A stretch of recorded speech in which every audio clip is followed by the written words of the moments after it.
Grabe guys, dinawit na si Marcoleta Jinggoy at Villanueva sa flood control kickback.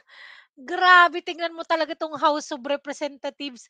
Bumabawi kasi 'di ba kahapon nag-whistleblow na ang mga diskaya na mga congressman, mga nagki-kickback at saka si Romualdez saka si Zaldico. Oh, eto yung kapalit guys, grabe talaga. Grabe, hindi talaga mananahimik yang tamba na yan, grabe talaga. Sabi ni Senator Marcoleta kahapon, ligtas ka na. Hindi po ito totoo.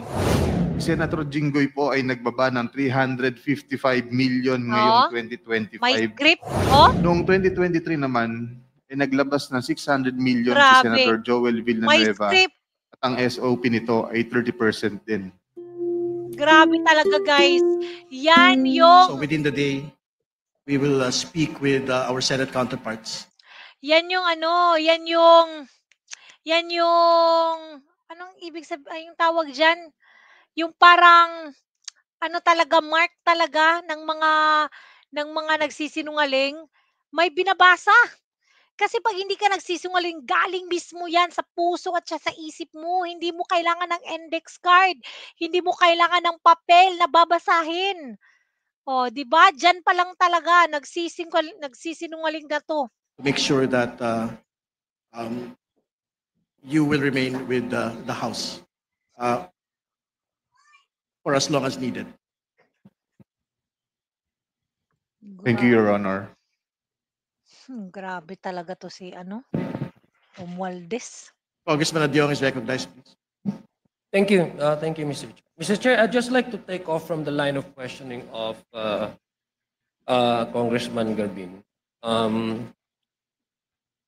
Engineer Rice, binigyan ka namin ng oras. You requested for a few minutes para to confer with your lawyers. Are you ready now to answer this question? Sabi mo kanina may mga involved na mga senador. Tama po ba? Paparinig ko. Yes po, Your Honor. So, kanina sinabi mo na mga involved na senador. Ibig sabihin, kasi the line of questioning kanina is that you were receiving a certain amount from Sally Santos. Tama po ba? Yes, Your Honor. At binibigay niya ito sa iyo sa inyong opisina. Tama po ba? Yes, Your Honor. In fact, there's one incident that was mentioned by Sally Santos in the Senate na 245 million yung isang natatandaan niya na ibigay niya sa'yo. Tama po ba? Yes, Your Honor. Itong 245, just a portion of that, because according to you, from 2022 up to 2025, your estimate is that it's over 1 billion na yung natanggap mo. Tama po ba? Yes, Your Honor, approximately. Okay, sige. So binibigay mo to kay Engineer Alcantara. Tama po? Hindi ko po binibigay, kinukuha niya po sa Kinukuha, opisina ko. sorry. Kinukuha ni Alcantara. Nakabox nga po, sabi niyo po, di ba? Yes, Your Honor. Okay, pag sinabi mong may involved, ibig sabihin logic would dictate and you don't need to be a rocket scientist para to assume that yung binibigay ay may hati-hati. Tama po ba? May breakdown. Yes po, Your Honor. Sinasabi niya po, kinukuha na yung commitment. Commitment na ano ibig sabihin commitment? Yung kaninong hatian yon? Kung ako po mag-i-interpret, commitment po para kay Senator. Okay. May we know sino yung mga sinasabi mong mga kumukuha or may commitment sa mga senador? Kasi you mentioned this earlier before we grant you the request of having a recess, suspended. May we know who are these sinasabi mong may mga involved na mga senador? Okay lang po bang basahin ko, Your Honor, kung ano lang po yung naisulat ko? Pero pinapangako ko naman po sa inyo na ang full details ito maibibigay ko po sa written statement namin ng mga abogado ko. Mr. Chair, our guest is requesting that he be allowed to read. Ito ba yung salaysay mo?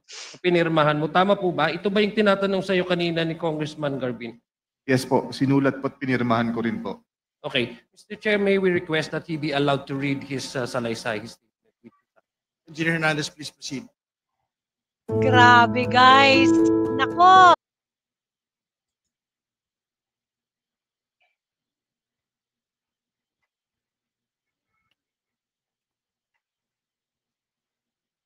Grabe. Talagang pagsisinungaling na 'to. Wagas.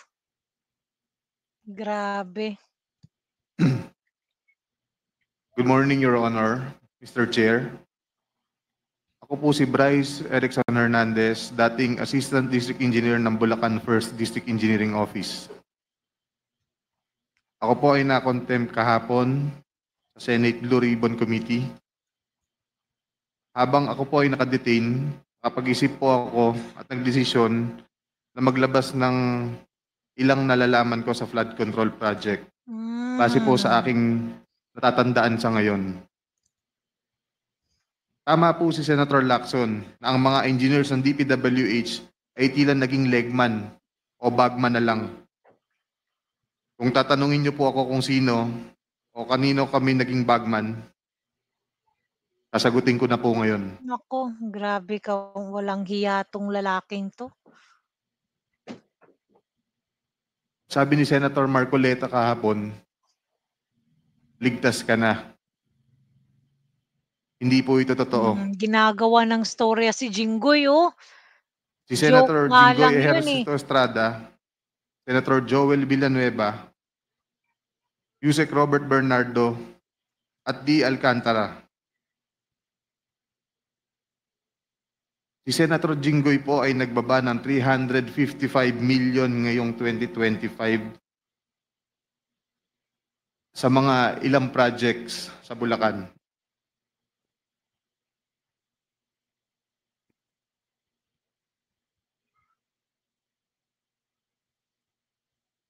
At ang sabi po ng boss ko dito ay 30% ang commitment dito. Ang mga projects po na to ay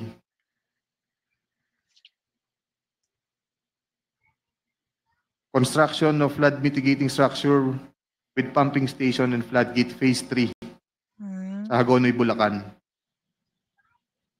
Flood control mitigating structure with pumping station and floodgate sa Malolos, Bulacan. Hindi ko na po babasahin lahat to. Isasama ko po to sa aking written statement. No, mahalaga pong basahin yung buong listahan ng mga proyekto.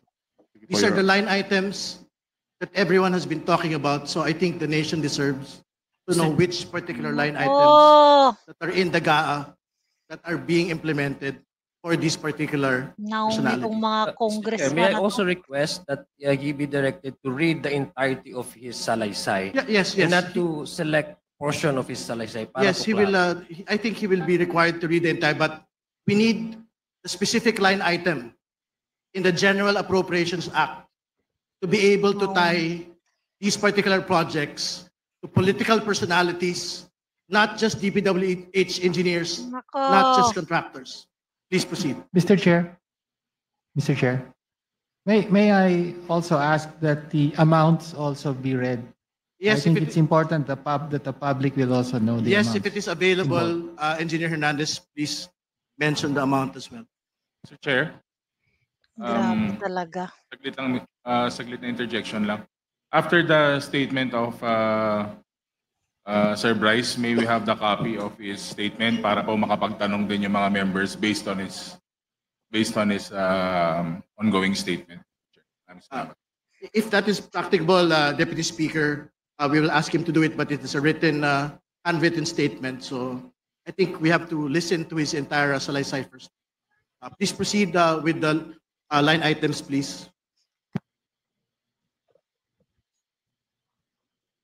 Let me repeat it, Your Honor. First, construction of flood mitigating structure with pumping station and floodgate, phase 3, Barangay Mercado, Hagonoy, Bulacan, with an allocation of 60 million pesos. Number 2, construction of flood mitigating structure with pumping station and floodgate at Mambog Creek, phase 3, Malolos City, Bulacan, with an amount of 45 million pesos. Construction of flood mitigating structure with pumping station and floodgate. Phase 3. Barangay Iba, Gonoy, Bulacan. Amounting to 60 million pesos.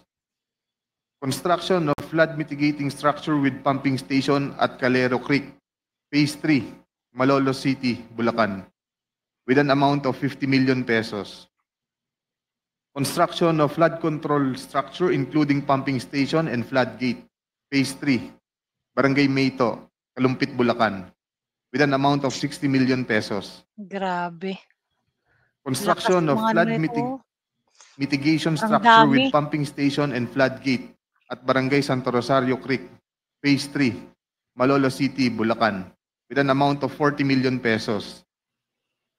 And last, construction of flood mitigation structure including pumping station and floodgate, Phase 3, Barangay Carillo, Agonoy, Bulacan, with an amount of 40 million pesos.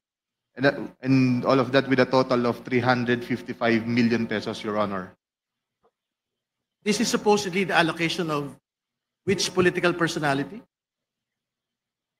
Senator Jinggoy Ejercito Estrada, po, Grabe. Your Honor. Thank you for the clarification.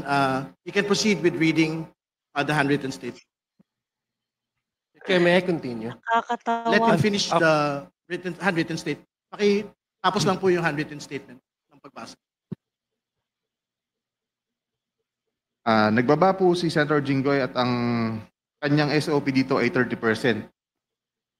As per our District Engineer Henry Alcantara. I-deliver ito nung lumabas ang mga item na to sa GAA. Mga driver namin sa DPWH Bulacan First ang nag-deliver sa kausap nila. Si Christian Santiago at saka si Andre Balatbat. Galing din ito sa utos ni D. Alcantara. Noong 2023 naman, ay naglabas ng 600 million si Senator Joel Villanueva at ang SOP nito ay 30% din. Grabe. If I'm not mistaken, ayun. Si Sorry. Joel Villanueva pa Sabihin talaga. ko po kung anong mga Na projects na mga line 2022 item pa, din. nagrereklamo na sa baha sa Bulacan. Disclosing the line items. Naku, So the talaga. nation may able to tie the line item to the political personality involved. Grabe. Anong First, rehabilitation of flood control structure along Balagtas River, Barangay Panginay, Tuwawa, Phase 3, Balagtas, Bulacan, with an amount of 75 million pesos. grabe. Construction of Bukawe River Flood Mitigation Structure, Station 12, plus 589 to Station 12, plus 739, at Barangay Bambang, Bukawe, Bulacan, with an amount of 75 million pesos. Construction of Bukawe River Flood Mitigation Structure at Station 4, plus 204 to Station 4, plus 354, at Barangay Turo, Bukawe, Bulacan, with an amount of 75 million pesos. Construction of Bukawe River Flood Mitigation Structure at Station 3, plus 036 to Station 3, plus 236 at Barangay Kaingin, Bukawe, Bulacan. Construction of this also has an amount of 75 million pesos.